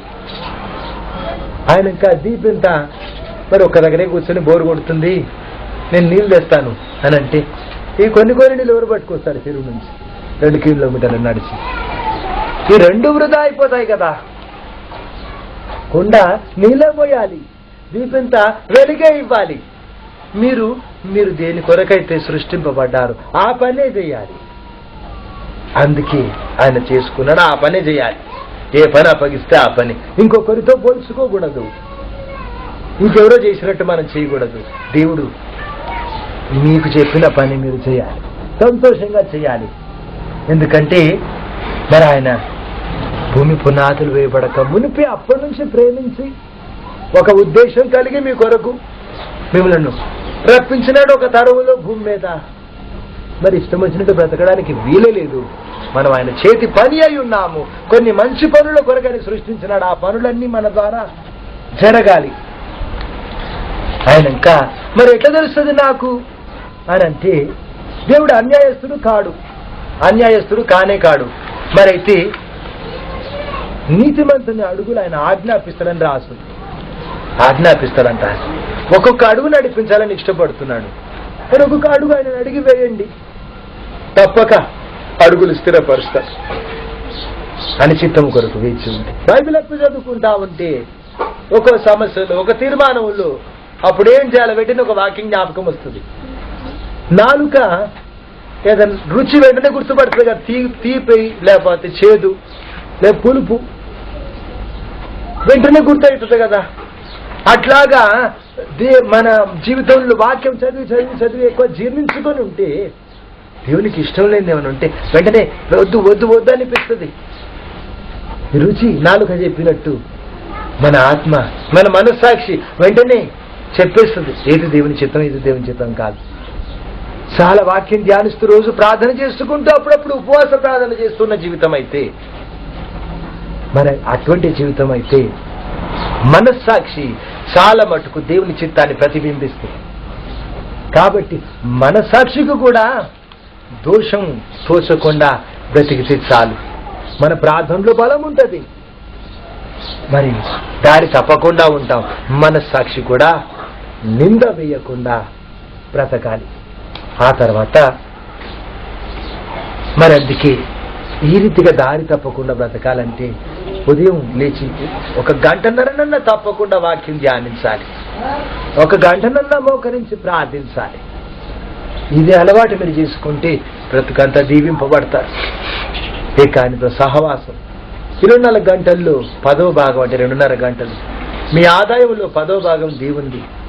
మరి సమయం దేవుడిచ్చిన ఆదాయం కాదా? ఆ రోజు దేవుడు మీకు ఇచ్చిన బహుమానం కాదా? దాంట్లో 10వ భాగం తీసి దేవునికి ఇవ్వండి, గొప్పగా దీవింపబడతారు. మరి వెదజల్లి అభివృద్ధి పొందువాడు కలడు, బిగబట్టి లేమికి వచ్చేవాడు కలడని రాస్తుంది. దేవునికి ఇవ్వాల్సిన సమయం దేవునికి ఇచ్చే విషయంలో వెదజల్లితే సమృద్ధిలో దేవుడు ఉంచుతాడు. ఆత్మీయంగా ఇహపరముగా సమృద్ధిలో ఉంచుతాడు. లూకా సువార్త 14వ అధ్యాయంలో 26 నుంచి 35 వరకు చూస్తే, నా నిమిత్తము అవసరమైతే అమ్మనాన్ని విడిచిపెట్టమన్నాడు దేవుడు. దారికి అడ్డం వస్తే అవసరమైతే భార్య భర్త పిల్లల్ని అన్నదమ్ములను అక్కజలను విడిచిపెట్టమని రాస్తుంది. అట్లాంటి అందరిని వదిలిపెట్టి తిరగమని కాదు. దారికి అడ్డం వస్తే మేము కావాలా యేసు ప్రభు కావాలా అని అడిగితే అప్పుడు చెప్పాలి. అప్పుడు కలిసే ఉండాలి. మీ ధర్మం మీరు జరిగించాలి, వారిని ప్రేమించాలి. మీ ప్రేమ చూసి వాళ్ళు మారుతారు, వారి కొరకు ప్రార్థించాలి. కానీ మేము కావాలా యేసు ప్రభు కావాలా తెలుసుకోమన్నప్పుడు తెలిసి చెప్పాలి, నాకు యేసు ప్రభువే కావాలి. ఎందుకు ఈ మనుషులంతా ఎప్పుడన్నా వదిలిపెట్టే వాళ్ళే. మరి మరణం మనల్ని వేరు చేస్తుంది, లేదా ప్రేమ చల్లారుతుంది, దూరమన్నా వెళ్ళిపోతారు. ఇల్లు ఎప్పటికైనా వదిలిపెట్టే వాళ్ళే. ఆ దేవదేవుడైతే ఎప్పుడు విడిచిపెట్టాడు, విడవను ఎడబాయనన్నాడు. యుగ సమాప్తి వరకు మీతో ఉంటా అన్నాడు. ఆయనను వదులుకోవద్దు, ఈ మనుషుల కొరకు ఆయనను వదులుకోవద్దు. ఈ భార్య భర్త అమ్మ నాయన సంబంధాలంతా ఈ లోకం మట్టుకి అక్కడ అంతా దేవదూతల్లాగా ఉంటాం. మనకు ఆయన ముఖ్యం, మనం పరలోకం చేరడం ముఖ్యం కదా. కాబట్టి విడిచిపెట్టవచ్చును వీళ్ళని అవసరమైతే. పోట్లాడమని చెప్పడం లేదు, ప్రేమించండి. మరైతే ఎంత ప్రేమించినా వారు ఈ మాటనే పలికితే, ఎంత సర్దుకున్నా ఎంత ఓర్చుకున్నా ఈ మాటనే పలికితే అప్పుడు చెప్పండి మాకు దేవుడు కావాలని తెలిసి చెప్పండి. యోహానును యేసు ప్రభు పిలిస్తే పడవ విడిచిపెట్టినాడు, వలలు విడిచిపెట్టినాడు, నాన్నను విడిచిపెట్టినాడు, వెంటనే వచ్చేసినాడు. అంతే, బ్రతుకు వదిలిపెట్టినాడు, తండ్రిని వదిలిపెట్టినాడు. భవిష్యత్ అంతా ఆయన చేతిలో పెట్టి ఆయన దానిని వెంబడించినాడు. మరి అపోస్తలునిగా మిగిలిపోయినాడు కదా. యుగ సమాప్తి గురించి దేవుడు అతనికి ఎంత స్పష్టంగా బయలుపరిచినాడు. ఈ సురమున అనుకొనిచ్చినాడు కదా. అందుకే అన్యాయస్తుడు కాదు ఆయన. నా నిమిత్తం మీరు ఏమైనా వదిలిపెడితే దానికి 100 రెట్లు మీరు పొందుతారని ప్రభు చెప్పినాడు. 100 రెట్లు పొందుతారంట. ఆయనగా నిత్య జీవం, మంచి బేరమే కదా. చిన్న పెంకులు ఇస్తే బంగారం ముద్దలు దొరుకుతున్నాయి, మంచి బేరమే కదా. మరి 100 రెట్లు ప్రతిఫలం ఇచ్చి నిత్య జీవం మళ్ళీ కోసరేసినట్టు. కాబట్టి ఆయన న్యాయవంతుడే, భయపడకండి. అయితే దేవుడు ఎవరిని కూడా బలవంత పెట్టడు, సొంతగా తీర్మానం చేసుకోవాలి. బాప్తిసం అప్పుడు తీర్మానం చేసుకోవాలి సొంతగా. ఏదైనా విడిచిపెడతాను, అమ్మ నాయనను, భార్య భర్తలను, పిల్లల్ని, అక్కజలను, అన్నదమ్ములను, అవసరమైతే ఆస్తి విడిచిపెడతాను. మరి మా పూర్వీకులు ఆస్తి విడిచి వచ్చినారు.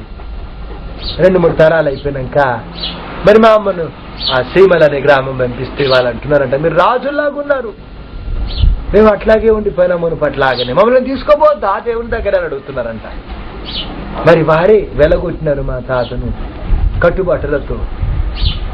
ఆస్తి ఇవ్వం అని చెప్పి రోడ్ల మీద పడతారనుకున్నారు. కాదు, వారికంటే ఘనంగా ఉంచినాడు దేవుడు. అంత ఆఫీసర్లు అయిపోయినారు, చాలా ఘనంగా ఉంచినాడు దేవుడు. మరి ఇప్పుడు వాళ్ళు అంటున్నారు, మీరే బాగున్నారు, మాకు 85 ఏళ్ళ వయసు ఉన్న ఆయన నర్సిరెడ్డి అన్నట్టు ఆయన వెతుక్కుంటూ వచ్చాను. ఏమంటున్నాడు, వచ్చి కూర్చున్నాడు, లోపల వచ్చి ఏమంటున్నాడు, 3 ఏళ్ల కింద మీరు నిజమైన దేవుణ్ణి తెలుసుకున్నారు, మీరు వర్ధిల్లినారు. నేను ఇప్పుడు తెలుసుకుంటున్నాను. అయ్యగారికి 85 ఏళ్ళకి తీరిందంట. అయితే నా వాళ్ళు నమ్ముతలేరు, మీరన్నా వచ్చి చెప్పండి, వెళ్ళి చెప్పు వచ్చినాను. కాబట్టి యేసు ప్రభు నమ్ముకునేవాడు చెడిపోలేదు. చిన్నగా ఎవరు ఉండదు. చిన్నగా ఉండేది కష్టమవుతుంది. ఎందుకంటే తప్పక వరిదిలా చేస్తాడు, తప్పక వరిదిలా చేస్తాడు. మరైతే బలవంత పెట్టడు. సమర్పణ మీ ఇష్టం, అది మీరు తీర్మానం చేసుకోవాలి. నాగటి మీద ఒకసారి చేయి పెడితే వెనుతిరిగి వాడు నాకు పాత్రుడు కాడని చెప్పినాడు. ఇక మరి గోపురం కట్టేది ఉంటే పునాదికి ఎంత అవుతుంది, గోడలకి ఎంత అవుతుంది, కప్పుకి ఎంత అవుతుంది అని లెక్క పెట్టుకుంటారు కదా. సగం కట్టి ఆపిస్తే అవమానం కదా. యుద్ధానికి పోయేది ఉంటే ఆలోచన చేసిపోతారు యుద్ధానికి. కాబట్టి ఆత్ర పెట్టాడు ఆయన. మాయమాటలు చెప్పి నన్ను వెంబడించమని చెప్పలేదు, గుంపులు కావాలని అడగలేదు. అందుకే ఖచ్చితమైన తీరు. బ్రతకాలని ఆశ ఉంటే ఆయన పాదాలు పట్టుకోండి. ఎవరి పెళ్లికి ఇష్టం ఉంటే ఆయన వెంబడించండి, ఇష్టం లేకుండా వదిలిపెట్టండి, మీ ఇష్టం అని చెప్తాం. రండి రండి రండి అని చెప్పి మస్క కొట్టి తీరు ఇక్కడ కనబడదు. ఎందుకు బైబిల్ అట్లా రాసలేదు? మరి ఆలోచన చేసుకుని రమ్మన్నాడు. సిలువదారని చెప్పినాడు, ఇరుకు మార్గం అని చెప్పినాడు. అనుదినం మీ సిలువ మోసుకుని రమ్మన్నాడు. ఇష్టమైతే రమ్మన్నాడు. ఇష్టం ఉన్నోళ్ళే వస్తారు. అయితే బాప్తిసం అప్పుడు ఆలోచన చేసి మంచిగా ఆలోచన చేసుకొని తీర్మానం చేసుకొని వారు తీసుకోవాలి బాప్తిసం. అందుకే మీరు ఆత్ర పెట్టకూడదు, వారిని ప్రెషర్ ఇచ్చినట్టు చేయకూడదు. ఈ బోధించడం, నేర్పించడం, let it be with love. మనసు పడినట్టు ఉండాలి. మనసు పడితే కష్టం కాదు. మనం స్కూటర్ మీద పోతా ఉంటే పెద్ద వర్షం పడింది, పెద్ద శంకుల ముఖం మీద పడితే నొప్పయింది. మీ ప్రేమ వారికి అట్లుండకూడదు. కటువుగా నొప్పించినట్టు భయపెట్టినట్టు ఉండకూడదు. Let it fall on them like due. మనసు పడ్డట్టు చాలా చాలాగా హాయిగా అనిపించినట్టు ఉండాలి. సత్యం వారికి అట్లా అర్థం కావాలి. అర్థమైనాక తీర్మానం కొరకు వారిని విడిచిపెట్టండి. వాళ్ళ ఇష్టం, వాళ్ళు అడిగితే ఇవ్వండి. అందుకే బాప్తిజం క్లాస్ అంతా చెప్పినాక మళ్ళీ అడగాలి, మీరు తీసుకుంటారా బాప్తిజం, మీకు ఇష్టమేనా అని. అంతా విన్నాక మీకు ఏమనిపిస్తుంది అని. వారు లేదు ఇప్పుడు తీసుకోండి, వదిలిపెట్టేయండి, భయపెట్టకండి, మీరు బాధపడకండి, అవమానం అనుకోకండి. ఆ తర్వాత ఇక దేవుడు మీకు ఇచ్చినవన్నీ కూడా వదులుగా పట్టుకోవాలి. అబ్రహామును దేవుడు అడిగినాడు, ఇసాకుని ఇస్తావా? ఇసాకుని దేవుడే ఇచ్చినాడు కదా, మళ్ళీ ఎందుకు అడుగుతాడు అని అంటే దేవుని వైపే దృష్టి. ఈ కుమారుని ప్రేమించడంలో ఎక్కువ ప్రేమించి కొంచెం ఆ ప్రేమ ఇటు ఇటు వచ్చిందేమో. నాకంటే ఎక్కువగా మీరు నన్ను ప్రేమిస్తే మీరు నాకు పాత్రలో కారని చెప్పినాడు. కాబట్టి అన్ని దేవుడు ఇచ్చిన అన్ని వదులుగా పట్టుకోవాలి. ఎప్పుడు అవసరమైనా వదలడానికి సిద్ధం ఉండాలి. నా కుమారుడా వస్తావా అని ప్రభు నన్ను అడిగితే అందుకే ప్రభా ఈ నిమిషం నేను సిద్ధమే అని చెప్పినది. పక్క గదిలో మా అమ్మ ఉన్నది, మా అమ్మ చెప్పొస్తాడు, ఆడ చెప్పొస్తాడు చెప్పలేదు. తెచ్చినప్పుడు మా నాయన ఉన్నాడు, కొంచెం ఉండు నేను ఆఖరుణ్ణి అని చెప్పి. మా నాన్న చాలా ప్రేమిస్తాడు, అందరికంటే 6 కంటే నన్ను ఎక్కువ ప్రేమిస్తున్నాడు మా నాన్న. మరి ఒక్కసారి చెప్పొస్తాను అని అనలేదు. లేకపోతే చర్చ్ మెంబర్స్ కు అయ్యో ఎంత విధేయత, ఎంత గౌరవం. నేను చెప్పిన మాట ఎప్పుడు దాటరు. అయ్యో ప్రభు వాళ్ళకు ఒక్కసారి కనబడొస్తాను అన్న అని ఏడుస్తా ఉంటారు. ఒకసారిగా ఆఖరిసారి ఏడవమని చెప్పి వస్తానని చెప్పలేదు. లేకపోతే ఇంకేదో పని మిగిలింది నాయన చేసుకొని వస్తానని లేదు. ఇంకెవరితో సరి చేసుకునేది ఉంది, కొంచెం ఆగు, నేను క్షమాపణ అడిగి వస్తాను, సరి చేసుకుని నా బాధ్యత ఏదో ఎత్తేసినాను, మంచి చేసుకుని వస్తానని లేదు. లేదా కొన్ని ఆశలున్నాయి తీర్చుకొని వస్తాను, ఇంకొంచెం పెద్ద సేవ జరిగినాక వస్తాను అని అనలేదు. ఈ నిమిషం నేను సిద్ధమన్నాను. ఎందుకు? దేవుడు పరీక్షించి చూస్తున్నాడు. ప్రాణం ఇంకొంచెం బ్రతుకుతానని నీవు అని చూస్తున్నాడేమో, పరీక్షించినాడు. ఈ నిమిషం నేను సిద్ధమే అని అంటే 3 గంటలు తీసుకెళ్లి మళ్ళీ పంపించినాడు. మరి ఇక పెద్ద పనులు దేవుడు అప్పగిస్తా ఉన్నాడు, రాజ్యాలు అప్పచెప్తా అంటున్నాడు. కాబట్టి దేవుడు ఇచ్చినన్ని వదులుగా పట్టుకోవాలి. ఎప్పుడు అడిగినా విడిచిపెట్టడానికి సిద్ధంగా ఉండాలి. ప్రేమించేది ఆయననే, మనం ఆశపడేది ఆయన కొరకే. ఆయనే మన స్వాస్థ్యము. ఆ తర్వాత ఫలించే కొమ్మను విరుస్తా అన్నాడు. అయ్యో పండ్లు అవుతున్నాయి, ఎందుకు విరుస్తాను? ఇంకెక్కువ పండ్లు కావాలని. అట్లా కొన్నిసార్లు పాపము కాదు కానీ అనవసరమైన కొన్ని తీసేస్తాను మనలో నుంచి. మరి ఐఏఎస్ కొరకు నేను ఆశపడ్డాను, విరిచాడు దేవుడు, ఇవ్వలేదు. నేను అడిగాను. మరి ఆ గాయం నొప్పిలో ఆయనను ఇంకెక్కువ వెతికినాను. మరి నా జీవితానికి అర్థం ఏంటి చెప్పు అని అడిగినాను. చెప్పినాడు, ఎంత బాగుంది, ఎంత సంతోషం ఉంది, ఈ తృప్తి ఇంకెక్కడ నాకు దొరకలేదు, ఈ శాంతి నాకు ఇంకెక్కడ దొరకలేదు అని చిత్తంలోకి వచ్చినాను. ఎందుకు విరిచినాడు? మరి అప్పటికి ఎంతో కాలం నుంచి పరిశుద్ధాత్మతో నింపబడి ప్రభును ప్రేమిస్తూ 6 సంవత్సరాల చిన్న వయసు నుంచి ప్రభును ప్రేమిస్తా ఉన్నాను. చదువు వచ్చినప్పటి నుంచి బైబిల్ చదువుకుంటా ఉన్నాను. ఎన్నో దర్శనాలు ప్రభు చూపిస్తా ఉండేవాడు. ప్రార్థించి ప్రత్యుత్తరం పొందినాను. 10 సంవత్సరాల వయసు నుంచి పట్టుదల గల ప్రార్థన నాకు తెలుసు. ప్రభుత్వ ఏకాంతం నాకు తెలుసు. ప్రార్థిస్తూ రాత్రంతా ప్రార్థనలో గడిపేయడం నాకు తెలుసు. మరి ఎన్నో కృపావరాలు దేవుడు నాకు ఇచ్చినాడు. మరైతే విరిచినాడు. IAS కావాలంటే ఇవ్వలేదు. ఎందుకు? ఫలించే కొమ్మను విరుస్తాడు, ఎక్కువ ఫలించాలని. మరి దేవుడు అప్పుడప్పుడు విరుస్తాడు. విసుక్కోదు, సనగకూడదు, ప్రశ్నించకూడదు. ఇక అడుగులు ముందుకు వేస్తూనే ఉండాలి. ఆ తర్వాత ఒక సంఘం అవసరం, ఒక సహవాసం అవసరం. వారానికి ఒక చేర్చిపోయే వాళ్ళు ఎదగరు. ఎందుకు? ప్రతి చోట కాపరి దేవుడు నిన్ను దీవించను గాక ఆమెను అంటాడు మళ్ళీ రావాలని. గద్దించే వాళ్ళు కావాలి. ఏసన్న గారి మీటింగ్ లో ఒక సహోదరి, సునీత కుమార్ అనే సహోదరి పోయినప్పుడు చెప్పినాడంట, వేలు పెట్టి నిన్ను చూపించి నిన్ను గద్దించే కాపరి నీకుంటే ఆ చర్చకు వెళ్ళు, ఫలిస్తావు అని. వేలు పెట్టి చూపించి గద్దించడానికి కొంచెం గుండు ఉండాలి కదా, ధైర్యం ఉండాలి. తెలంగాణ భాషలో ఏమంటారు? దమ్ము ఉండాలంటారు. ఇప్పుడు ఆ మనిషి నుంచి వీళ్ళు ఏమన్నా ఎదురు ఆశపడితే గద్దించరు, ఆ మనిషికి భయపడితే గద్దించరు. మరైతే అయ్యో నొచ్చుకుంటారేమని మొగమాట పడితే గద్దించరు. మరి మారకుండా ఉంటారు కదా. అయితే వెళ్ళినారు. యేసుప్రభునే విడిచి కొంతమంది పోలేదా? ఇష్టం ఉన్న వాళ్ళు వెంబడిస్తారు. నొచ్చుకున్నారు.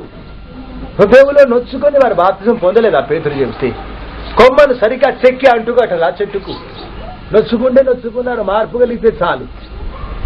తిట్టినారు, విమర్శిస్తే విమర్శించున్నారు.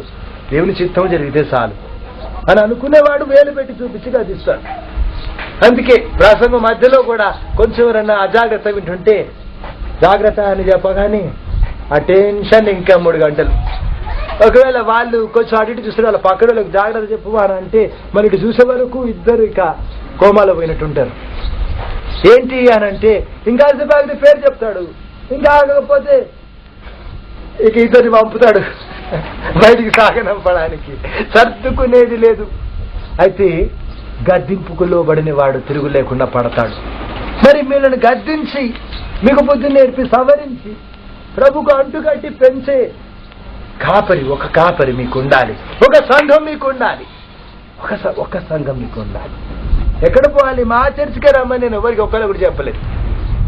అయితే పరిశుద్ధాత్మ కుమ్మరింపు ఉన్న సంఘం ఉండాలి. దేవుని ఆత్మ నడిపింపు ఉన్న సంఘం ఉండాలి.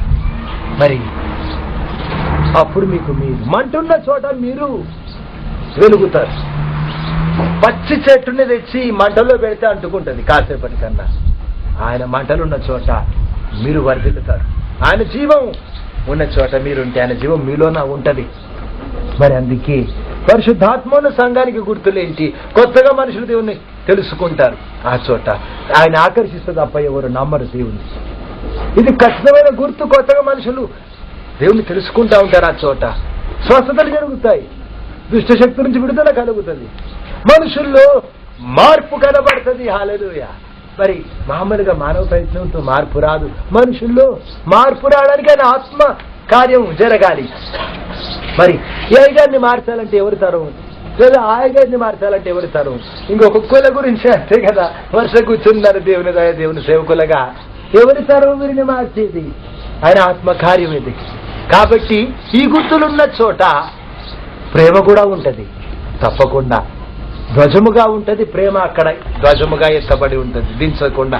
గవర్నమెంట్ ఆఫీస్ మీద నుంచి జెండాలు దించేరు, ఎగురుతూనే ఉంటాయి ఆ జెండాలు. కాబట్టి ఈ ప్రేమ అనే ధ్వజం దించకుండా అక్కడ ఉంటారు. ఇవి గుర్తులు మీకు మంచి పరిశుద్ధాత్మ నడిపింపున్న సంఘానికి. అక్కడ పోతే మీరు వారు జరుగుతారు. మరి యేసు ప్రభు నా మీద చిన్నగానే ఉండాలేమో అని అనుకుంటారు. కాదు. మరి ఐశ్వర్యం సంపాదించుకోవడానికి ఆయన మీకు సామర్థ్యం ఇస్తాడని ద్వితీయోపదేశ కాండంలో 8వ అధ్యాయం 17-18 వచనాల్లో ఉంది. ఐశ్వర్యం సంపాదించుకోవడానికి సామర్థ్యం ఇస్తాడంట ఆయన ఇంకా ద్వితీయోపదేశ కాండం 11:22-28 వరకు రాసింది. ఇదిగో ఒక ఆశీర్వాదం ఒక శాపం మీదట ఉంచున్నాను, మీ ఇష్టం అన్నాడు. ఆయన చెప్పినట్టు ఆయన నియమ ప్రకారం బ్రతికితే తప్పక ఆశీర్వాదం ఇస్తాడు. మీ ఆత్మ వర్ధిల్లుచున్న కొలది ఆరోగ్యముగా ఉండి వర్ధిల్లమన్నాడు. మీరు చేస్తున్న పని మీరు చేసుకోండి. ఆ పనిని దేవుడు దీవించి హెచ్చింపజేస్తాడు, అభివృద్ధి కలిగిస్తాడు, సమృద్ధి ఇస్తాడు. ఆత్మీయంగా ఇహపరముగా సమృద్ధి ఇవ్వడం దేవునికి ఇష్టమే. ఇది తప్పక బోధించండి, మరవకండి. లేకుంటే మనుషులు ఏమనుకుంటారు, కష్టాలే ఉంటాయేమో, చిన్నగానే ఉంటామేమో అనుకుంటారు. కాదు, ఐశ్వర్యం సంపాదించుకోవడానికి ఆయన సామర్థ్యం కలిగిస్తాడంట. దేవుడిచ్చే ఐశ్వర్యానికి దుఃఖం జత చేయడు, ఆయన దుఃఖం జత చేయడు. కాబట్టి అనుభవించే శక్తి కూడా ఇస్తాడు ఐశ్వర్యం ఇచ్చి. ఆ తర్వాత మేలు చేయడం నీకు చేతనైనప్పుడు మేలు చేయకుండా ఆగిపోకూడదు, తప్పక మేలు చేయాలి. మరి ఆ తర్వాత మరి ప్రభు మార్గం నిరిత బాప్తిజం తీసుకున్నాక అడుగుల ముందుకేస్తుంటే ఇక పాపము జరగదా అని అంటే, పాపము చేయకుండా బ్రతికినాడు యేసు ప్రభు, అట్లాగే బ్రతకమన్నాడు. వేరే భక్తులు కూడా హనోకు, యోసేపు, దానియేలు, ఏలియా ప్రవక్త మచ్చలేని జీవితాలు వీరి జీవితాలు. యోసేపు యేసు ప్రభుకు ముందు గుర్తు, నీతిని బట్టి హింసింపబడ్డాడు, చెక్కు చెదరకుండా ఉన్నాడు, నీతిమంతునిగానే ఉన్నాడు. యేసు ప్రభుకు ముందు గుర్తుగా ఉండిపోయినాడు, ఒక్క లోపం కనబడదు, మచ్చలేని జీవితం. దానియేలు కూడా రెండు విధాల ఆత్మీయంగా ఇహపరముగా ఓ రాజుగా ఉన్నాడు, ప్రధానిగా ఉన్నాడు, మచ్చలేని జీవితం. వృద్ధాప్యంలో దేవదూత కనపడి నువ్వు బహుప్రియుడవు దానియేలు అని చెప్పినాడు. ఈ బహుప్రియుడు అనే మాట యేసుప్రభు గురించి రాస్తుంది, ఆయనక దానియేలు గురించి రాస్తుంది. ఆ రీతిగా బ్రతికితే బాగుంటది కదా, అట్లాగే బ్రతకాలి. మరి హనోకు పెళ్ళయింది, పిల్లలున్నారు, సంసారం ఉంది, కానీ ఒకవైపు ఈ బాధ్యతలు జరిగించుకుంటూ ఇంకోవైపు దేవునితో నడిచినాడు. దేవుడు వెంట తీసుకెళ్ళిపోయినాడు, అంత ఇష్టమైనాడు ఈ హనోకు దేవునికి. అట్లా బ్రతకొచ్చు, అట్లా బ్రతికితే బాగుంటది. మరి అందరూ ఒక తీరుండరు కాబట్టి తెలుసు తెలియకూడదు తప్పులు జరిగినప్పుడు ఎట్లాగా, ప్రభు ఈ తప్పు నేను చేసినాను, నన్ను క్షమించు, ఇంకోసారి చేయను ప్రభు అని చెప్పి ఆ తప్పు వదిలిపెట్టాలి. ఆ మనుషులను క్షమాపణ అడగాలి, అప్పుడు ఆ తప్పు తొలగిపోతుంది. ఆ తప్పు చేసినాక శిక్ష తప్పదు, తెలిసినాక చేసే తప్పులకు శిక్ష ఉంటుంది. కాబట్టి మరి కొనుక్కున్నారు, కష్టం అనుభవించాలి కదా. ఆ సమయంలో దేవుని మీద విసుక్కోకండి, సనగకండి. ఎందుకని న్యాయవంతుడు కొన్నిసార్లు శిక్ష మధ్యలో ఆపేస్తాడు, కొన్నిసార్లు శిక్షనే పెట్టాడు, కానీ అయ్యే నీ చిత్తం అనండి. మరి తప్పే చేయకపోతే శిక్ష ఉండదు కదా, తప్పు చేయకుండా కూడా బ్రతకొచ్చు. మరి మీరు క్షమాపణ పొందుకుంటున్నారు కదా, ఒకసారి కాదు, జీవితం అంతా ఎన్నోసార్లు. దేవుని క్షమాపణ పొందకపోతే ఎక్కడుంటాం? ఎప్పటికప్పుడు ఆయన మొట్టికాయలు వేస్తే ఎక్కడుంటాం? మరి మీరు క్షమాపణ పొందుకున్నప్పుడు మీరు క్షమించవచ్చును కదా. ప్రార్థించినప్పుడల్లా క్షమించమన్నాడు దేవుడు. మనసారా క్షమించండి, అప్పుడు మీకు శాంతి దొరుకుతుంది, ప్రభువుకు మీలో చోటు దొరుకుతుంది. ఆ తర్వాత ఇక సాక్ష్యం ఇవ్వడం మానకండి. గొర్రె పిల్ల రక్తాన్ని బట్టి, వారిచ్చిన సాక్ష్యాన్ని బట్టి అపవాదిని జయించడం రాసు. సాక్ష్యం లేని జీవితం చల్లారిపోయిన జీవితం, ఆత్మీయంగా చచ్చిపోయిన జీవితం. బ్రతికున్నారా అని చూస్తారు కదా, శ్వాస ఉందా, నాడుందా, అట్లాగా సాక్ష్యం ఇస్తున్నారా అని మనం చూస్తే తెలుస్తుంది బ్రతుకున్నారా, ఆత్మీయంగా చచ్చిపోయినారు. ఎందుకు? వారిచ్చే సాక్ష్యాన్ని బట్టి అపవాదిని వారు జయించరని రాసింది. ఈ అపవాది గర్జించు సింహములాగా ఎవరిని మృంగాలని తిరుగుతున్నాడంట. కొంచెం కొంచెం తినడం కాదు, మింగుదామని, గులాబ్ జామున్ తింటారు చూడు, మొత్తం ఒకసారి అట్లాగా మింగుదామని వాడు చూస్తున్నాడంట. మరి అయితే వాడన్నా మిమ్మల్ని మింగాలి, లేకపోతే మీరన్నా వాడి ముఖం పగలగొట్టాలి. ముఖం పగలగొట్టి ఎట్లా మింగుతాడు? అయితే ముఖం పగలగొట్టడానికి సాక్ష్యం ఇచ్చే జీవితం పనికొస్తుంది. మరి ఆగొద్దు. కొంతమంది అనుకుంటారు భక్తి ఎక్కువైతే సేవనే చేయాలేమో అని. కాదు, మీరు చేస్తున్న పని మీరు చేస్తా ఉండండి. పూర్తి సమయం ప్రభు సేవకు పిలిస్తే మంచిగా అర్థమయ్యేటట్టు చెప్తాడు. పూర్తి సమయం ప్రభు సేవకు పిలిచినాక పనికి పోతే చేయి పడిపోతుంది, కాలు పడిపోతుంది, అడుగు పడిపోతుంది. కొంతమంది గోడ పట్టుకొని నడుస్తారు, కొంతమంది ఏమో కష్టపడతారు. మొత్తానికి మంచిగా అర్థమయ్యేటట్టు చేస్తాడు దేవుడు. అయితే అట్లా పూర్తి సమయం సేవకు పిలవకపోతే మీరు చేస్తున్న పని మీరు చేస్తూ ఉండి మీరు సాక్షులుగా ఉండండి. సాక్షులుగా ఉండేది అందరి పని. మరి మీరు పైనుండి శక్తిని పొందినాక యెరూషలేములో, యూదయలో, సమరయలో, భూదిగంతముల వరకు నాకు సాక్షులై ఉండండి అన్నాడు ప్రభు. సర్వ సృష్టికి సువార్త ప్రకటించండి అన్నాడు. ఇది అందరికీ దేవుడు అప్పగించిన పని, మానొద్దు. అయినాక యుద్ధము సుమా జ్ఞాపకం ఉంచుకోవాలి. సైతాను సమూహాలతో ఎప్పుడు యుద్ధమే, మహాయుద్ధం ఇది. యుద్ధం గెలవాలి. వాడితో గెలవాలి. దేవుడిచ్చే సర్వాంగ కవచంలో ఏది తక్కువ కాకూడదు. ఎఫెసీ 6వ అధ్యాయంలో రాసింది కదా, రక్షణని శిరస్త్రాలము నీతి అనే మైమరు. నీతి కొంచెం తక్కువైతే అక్కడ గుచ్చుకుంటుంది సైతాను బాణం. నీతి మరవద్దు. చిన్న చిన్న విషయాల్లో కూడా నీతి మరవద్దు. అది కవచం వేసుకున్నట్టు ఉంటుంది. సత్యం అనే దట్టి ఏ తీరులో కూడా, ఏ మాటలో, చూపుల్లో, ఆశల్లో కూడా అబద్ధం వద్దు. అబద్ధం అసలే వద్దు. నేను సత్యమును అన్నాడు దేవుడు. సత్యం మీద ఉంటే దేవుడి మీద ఉంటాడు. అన్నిట్లో యథార్థత, అన్నిట్లో సత్యమే. అబద్ధం కొంచెం కూడా రవంత కూడా వద్దు. అబద్ధం ఉండగానే సైతానికి చోటు అవుతుంది. వాడు బుగ్గగిల్లు గుడ్డ ఎత్తుకుపోతాడు. మా పాపి, మా బుజ్జి, మా బంగారు కొండ అని చెప్పి. ఇక వాడి ఆధీనం మీ జీవితం. ఇక వాడి దయ మీద ఆధారపడి ఉంటారన్నమాట మీరు. వాడికి ఏం దయ ఉంటుంది మీ మీద? నాశనం చేద్దామని ఆశ ఉన్నది. చోటు ఇవ్వకండి, సైతానికి చోటు ఇవ్వకండి అని రాస్తుంది. ఆ తర్వాత మరి ఈ మహాయుద్ధంలో గెలవడం ఎట్లాగా? ఉపవాసాలు నేర్చుకుంటే తప్ప గెలుపు ఉండదు. ఓడిపోతాం. మేము శరీరదారులమైనను శరీర ప్రకారం యుద్ధము చేయము. మా యుద్ధోపకరములు ఈ లోక సంబంధమైనవి కావు గాని దేవుని ఎదుట దుర్గములను పడద్రోయడానికి శక్తి గలవి. ప్రతి తలంపును క్రీస్తు కొరకు చెరపట్టడానికి శక్తి గలవి మా ఆయుధాలు. ఏ ఆయుధాలు? ఉపవాస ప్రార్థన ఆయుధాల్లో ఒక ఆయుధం, బలమైన ఆయుధం. ఇంకేం లేదు. ఆయుధం వాడతా ఉంటే గెలవడమే. ఎస్తేరు రాణి 3 రోజులే ఉపవాసం ఉండి ప్రార్థిస్తే ఆమె జాతి వారిని 127 దేశాల్లో ఉన్న యూదులను రక్షించినాడు యేసు ప్రభు. సైతాను పన్నాగం పన్నింది. యేసు ప్రభు వస్తాడేమో ఈ జాతిలో, నాశనం చేసేద్దాం, ఒక్కళ్ళే కూడా చేద్దాం, దేవుని చిత్తాన్ని ఆపేద్దాం అనుకుంటే ఒక్క ఎస్తేరు రాణి మనసు గట్టి చేసుకొని ప్రార్థిస్తే 127 దేశాల చరిత్ర మారింది. ఎవరైతే యూదులను చంపుదామనుకున్నారో వాళ్ళు చంపేయబడ్డారు. దోచుకుందామనుకున్న వారితో ఇప్పుడు సొమ్మైపోయినారు. ఎట్లాగా? ఉపవాస ప్రార్థనతో అంత శక్తి విడుదలైంది. అట్లాంటప్పుడు మీరు గెలుస్తారు ఉపవాస ప్రార్థనలతో. మీ కుటుంబం దీవింపబడుతుంది, మీ వంశాలు దీవింపబడతాయి. ఉపవాస ప్రార్థనలో అంత శక్తి విడుదలవుతుంది. మీ దేశం రక్షింపబడుతుంది. అందుకే ఉపవాసాలు మరవకూడదు. ప్రార్థన మరవకూడదు. ఒట్టి ఉపవాసం కాదు, ప్రార్థన లేని ఉపవాసం వ్యర్థమే. మరి తాళం వేసినా అంటే తాళం వేసినా కానీ గొల్లం వేసేది మర్చిపోయినా అన్నట్టుంటది. గొల్లం వేయాలా, తాళం కూడా వేయాలి కదా. మరి ప్రార్థన ఎడతెరిపిలేని ప్రార్థన అంటే తిన్న ప్రార్థన. ఆ తర్వాత ఉపవాస ప్రార్థనలు కూడా మరి బీదలను మరవకూడదు. బీదలను కనికరించేవాడు యెహోవాకు అప్పిచ్చేవాడంట. ఎన్నో రెట్లు ఎక్కువిస్తాడు. నేను ఖర్చు పెట్టింది కొన్ని వందలే, నిన్న 10 రెట్లనే ఎక్కువ పంపించినాడు. అయితే ఇంకో విషయం ఏమంటే, మన గురేంటి జీవితంలో? ఒక మనిషిని అడిగితే ఇంటి చుట్టూ కార్లు ఉండాలి అని అడుగుతాడు. మన గురి ఏంటి? దేని కొరకు బ్రతుకుతున్నాం అని అంటే యేసు ప్రభును పొందుకోవడమే మన గురి. నరహంతకుని, రక్త పిపాసుని, సంఘాలు ధ్వంసం చేసిన వాడిని, సంఘాలు చెదరగొట్టిన వాడిని పట్టుకొని సౌలా అని పిలిచింది. ఆ ప్రేమ ఎందుకు అనంటే ఆయనని తెలుసుకోవడానికేనంట.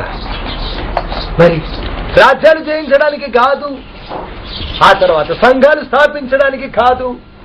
మరి గొప్ప ప్రత్యక్షతలు, దేవుని గురించిన దైవత్వమును గురించిన మర్మాలు, భూమి పునాదులు వేయబడి